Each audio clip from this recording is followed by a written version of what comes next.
Estamos en comunicación desde España con el doctor Marcelo Scortecchini.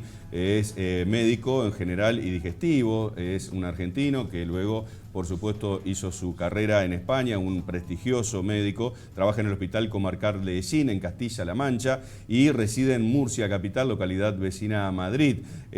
Justamente para hablar de las diferencias y similitudes que tenemos con nuestra madre patria, es que estamos en contacto con el doctor. Doctorazo, muy buen día. Aquí desde El Explorador, desde Paraná, Entre Ríos, República Argentina, los saludamos. Mi nombre es Horacio Moglia, gracias por atendernos. ¿Cómo anda? Hola, buenos días. ¿Me escuchan bien?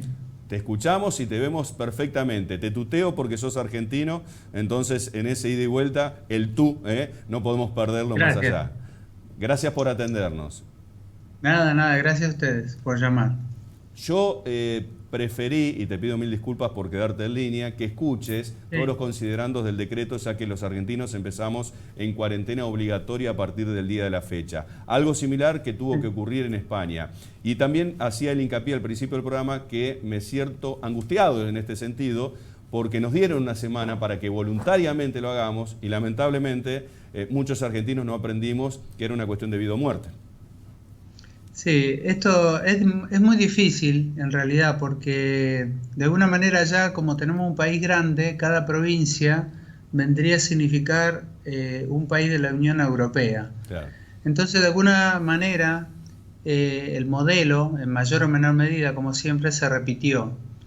De hecho, ahora mismo tenemos, por ejemplo, Irlanda todavía no prohibió o no cerró los negocios completamente. Gran Bretaña también tiene una medida similar. Si bien es cierto que están en una isla, están un poco apartados, pero claro, hay muchísimo trasiego de transporte, de mercaderías y de cosas que eso podría ser un vector de contagio tardío.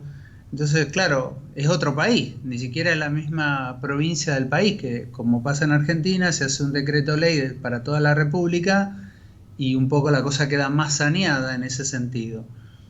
Entonces, es cierto que a los argentinos nos cuesta aprender muchas cosas, pero también es cierto que en otros lugares también ocurren a veces cosas similares, ¿eh? Eso es Ujú. importante, un poco para reflexión nada más, ¿no? Bueno, justamente Nosotros ya hace más de una semana que estamos por lo menos en España, con toque de queda, por decirlo así, ¿no? Ujú. Donde están solamente las cosas de primera necesidad abiertas y la gente tiene que circular con justificación.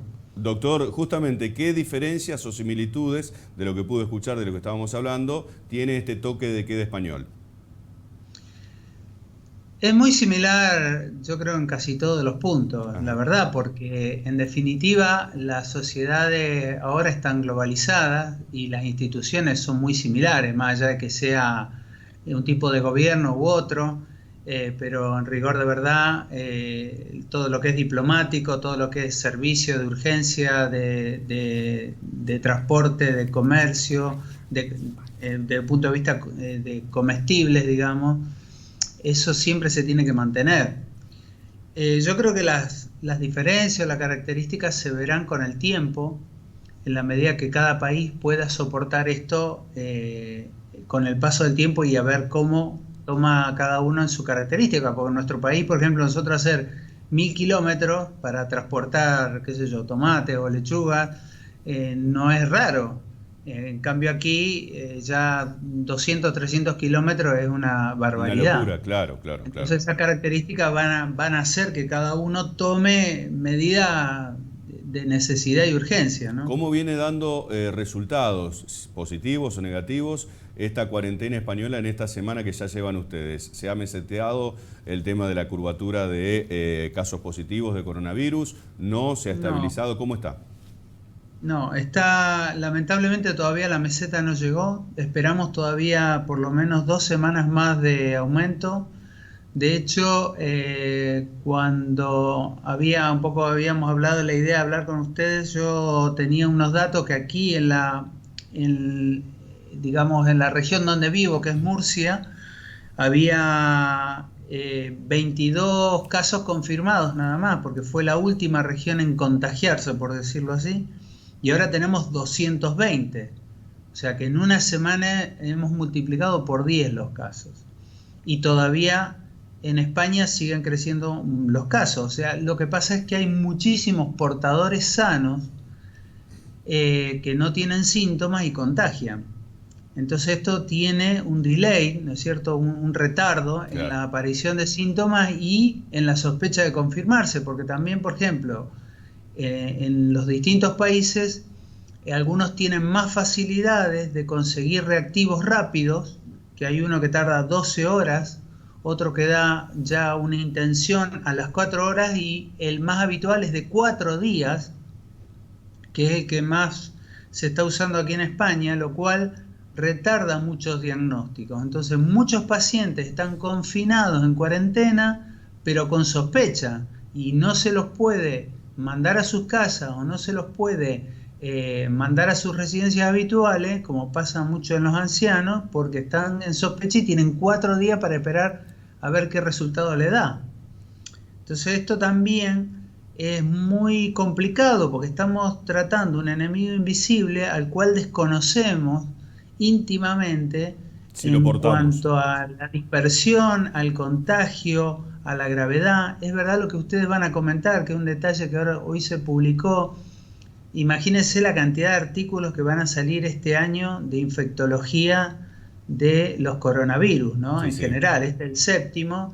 Van a salir, este año va a ser terrible la cantidad, nos vamos a dar una panzada de artículos. Sí, sí. Aquí Sergio Denis, doctor, le va a hacer una consulta. ¿Cómo le va, doctor? Un gusto poder comunicarme con usted. Básicamente, no solamente el argentino es hijo del rigor, el ser humano en general tiene esa característica. El ser humano es hijo del rigor y tanto aquí en Argentina como en España, bueno, se presentaron situaciones.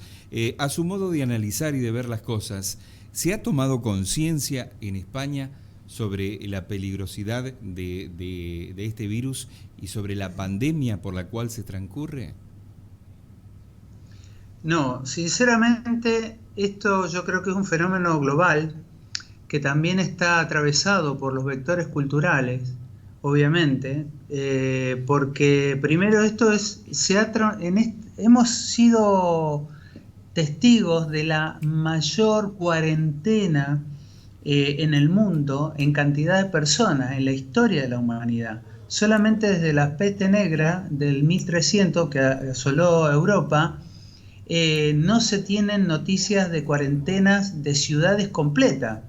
Wuhan, por lo menos, quedaron aisladas 10, 15 millones de personas en algún momento, casi completamente, lo cual en los números de la humanidad esto nunca se vio.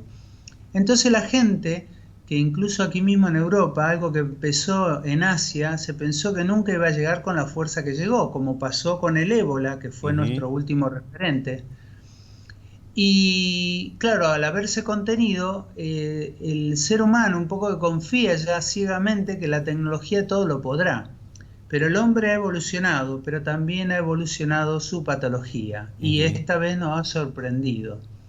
Entonces la gente, en la medida que empezaron a ver que sus vecinos, que realmente la cantidad de muertos, la cantidad de aislados, no dar abasto con los respiradores en las terapias intensivas, empezó a calar y a progresar la idea.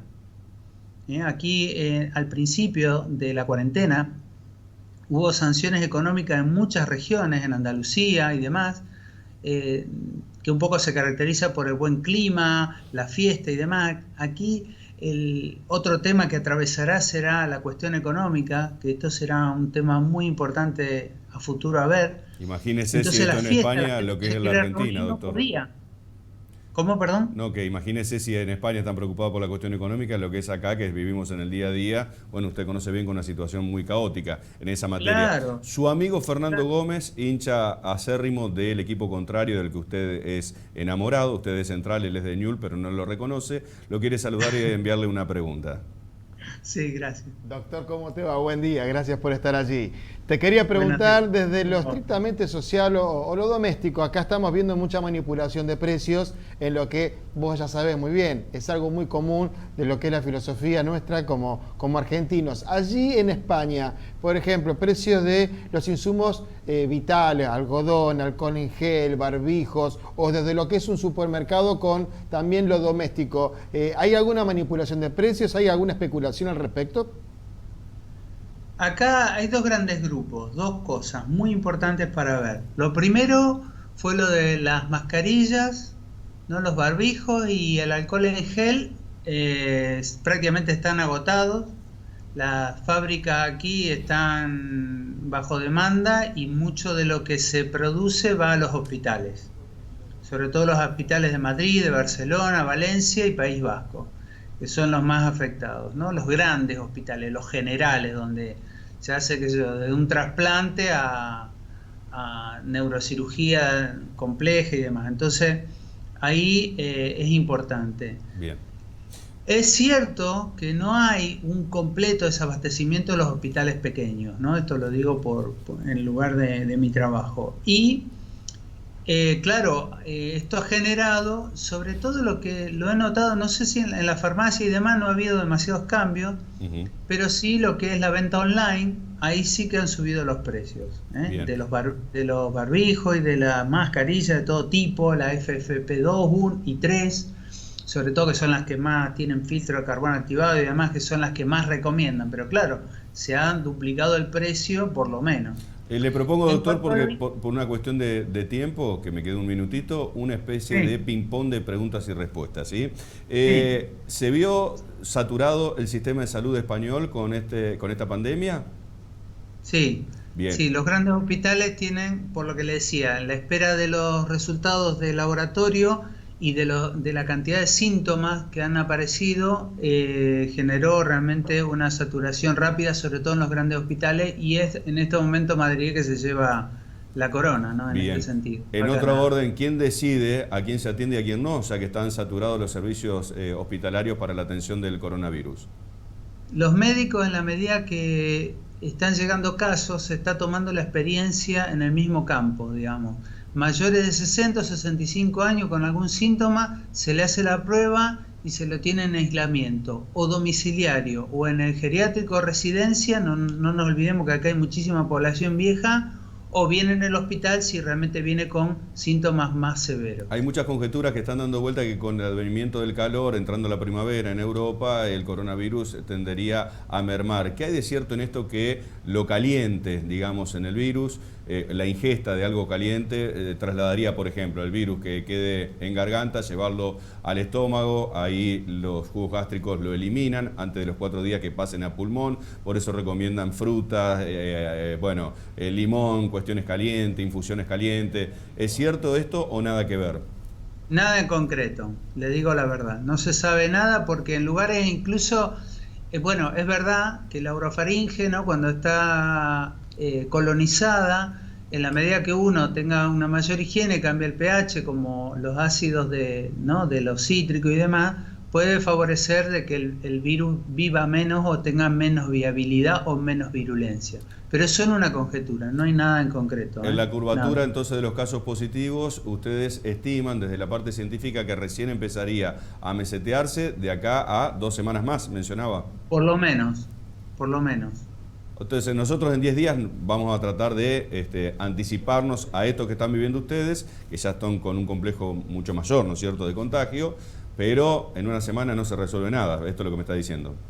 Exacto. Yo lo que pediría, de alguna manera, en forma, si se quiere, desde mi punto de vista, para que aprendamos de los vecinos. Entonces, sobre todo Argentina, que tenemos este problema con los recursos, la prevención va a ser lo que nos salve. La prevención va a ser lo que nos salve. No esperemos a no tener respiradores para decir, bueno, vamos a ver si nos aislamos de verdad, usamos las mascarillas, no nos juntamos en la cola del supermercado, todo este tipo de cosas, porque realmente se va a sufrir más. Y cuando estemos saturados, la capacidad nuestra es mucho más limitada. Entonces la cantidad de gente que va a quedar sin atención y la mortalidad va a ser mucho mayor. Clarito como el agua, doctorazo, un placer, gracias por haber mantenido este contacto desde España. Ojalá podamos aprender a tiempo lo que hasta ahora no venimos haciendo. Muchas gracias, doctor. Suerte a todos, gracias y que sigan bien, cuídense. Abrazo grande. Doctor Marcelo Cortecchini, entonces, médico, allá se llaman médico cirujano gástrico, serían sí, en definitiva, pero está en uno de los hospitales más demandados de España, como para que entendamos lo que pasa allá y veamos que no es mentira lo que pasa acá. Acá no hay manipulación política. A ver, eso tiene que entrar a la cabeza. No es un invento de los medios. Pasa en serio, pasa en serio. Entiéndanlo, respeten la cuarentena. A nosotros nos cuesta, tenemos disidencia entre nosotros, quién viene, quién se queda, cómo hacer, mantenernos a 3 metros, 2 de distancia. Estar en vivo ya nos cuesta horrores, y hemos tomado esa decisión porque somos periodistas, nada más. Y a pesar de que tenemos nuestras demandas, todos, intrafamiliares, como para no hacerlo. Pero entonces, entendamos que esto no es mentira.